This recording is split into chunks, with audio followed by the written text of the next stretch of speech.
ওরে না রে ভাই, ইলিশ দিয়ে পান্তা খাওয়ার কপাল আবার আবার কবে আসিল?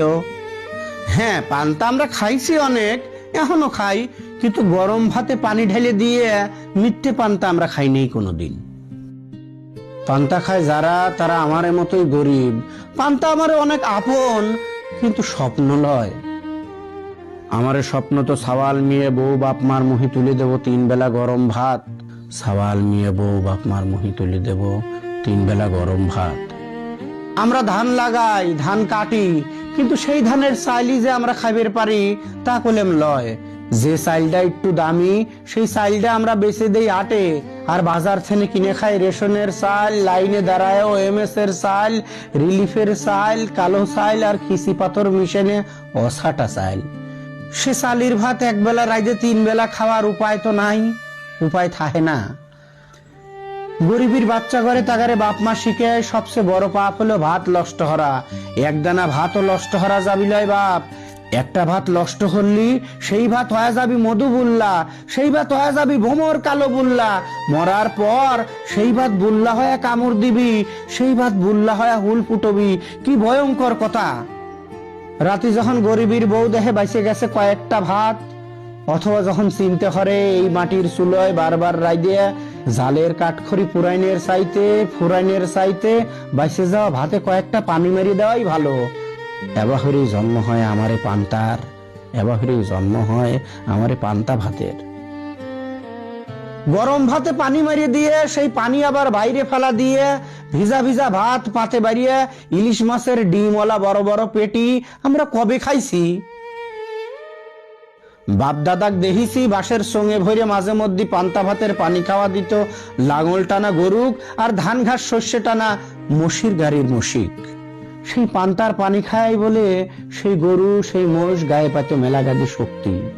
আমারে দাদা, আমারে বাপ, ছোটকালের আমরা সেই মোষ সেই গরুর সে কম ছিলাম কি? মাতালটা মাথায় লিয়ে আব্বার দাদা যখন সারাদিন কাম হইতো সহে, আকাশের সূর্য ডাক মনে হইতো বাঁশের কারাইল দিয়ে ঠেইলে সরাহে দেই। আব্বার ভিজা ভিজা গাও দেখে চিনতে হইতাম আব্বার গায়ে তো কোনো মেঘ জমে নাই, তাহলে বৃষ্টির মতো এত ফুটায় ফুটায় পানি কোনে আসে? নাকি আব্বার গায়ে এগুলো জমিছে শীতের কুয়াশা? আব্বা কইতো, না বেটা, এগুলো পান্তার লবণ মিশেনে পানি। কাঁচা মরিচ আর লবণ মিশে কসলায়া মাহায়া প্রতিটা গালে গালে যখন দিছি পেঁয়াজে কামুর, খাবার শেষে যখন মারিয়ে দিছি পুরোটা পান্তার পানি, সেই গরু সেই মশির মতো আমার শরীরেও একটা শক্তি আইছে বাপ। গাও দিয়ে যতই লবণ মিশেনে ঘাম বাড়া যায় সেটা দেখে তুমি চিনতে হরো না বাপ। পেট আর সারা গায়ে যখন ছড়া গেছে পান্তার ঠান্ডা পানি, তখন এই সূর্যের রোদ আমারে কি ক্ষতি করবি? আব্বা কইলাম, আব্বা আসলে কি আমরা এই জন্যই গরম ভাত না খায়া পান্তা খাই? এই জন্যই কি মা গোস্ত রাঁধে না? এই জন্যই কি আমরা মরিচ ডলে ভাত খাই? থাকবে সে কথা, যাইগে সে কথা, সে কথা ভুলে থাকবে চাই, অনেক কথাই না কবের চাই। কিন্তু তোমারে পাতে পান্তা ইলিশ দেখলি সেই পুরন কথাগুলো, সেই পুরন জীবনটা সহির সামনে ভাসে। আব্বা কইতো, ইলিশের মতো এত বড় রাজনীতির মাছ কি আমারে পাতে মানায়?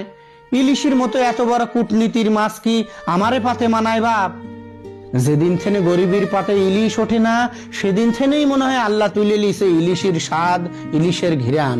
সেদিন থেকেই মনে হয় বড় কোনো বাড়িতে ইলিশ ভাজলিও 2-3 বাড়ি দূর থেকে পাওয়া যায় না ইলিশের গন্ধ।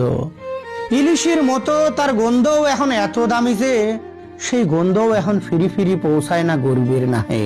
অথবা আল্লাহ হয়তো চায় না গরু দিয়ে ঘান ভাঙায়া পাওয়া খাঁটি শস্যে ভাজা সেই ইলিশের গন্ধ শুনে কোন গরিবের বাচ্চা ইলিশ খাওয়ার জন্য বায়না ধরুক তার বাপ মার কাছে, যে মাছ কিনার ক্ষমতা তাগারে নাই। হয়তো কোনোদিনই হবিলয়, হয়তো কোনোদিনই হবিলয়। আমারে দেশের ইলিশ আমার এসে কম দামে অন্য দেশে পাওয়া যাবেরই পারে। আমার দেশে অল্প দামে ইলিশ বেচলি কি ইলিশের পেস্টিস থাহে? কম দামে ইলিশ বেচলি কি ইলিশের মান সম্মান থাহে? গরিবের পাতে ইলিশ উঠলি কি ইলিশের রাজা রাজা ভাব থাহে?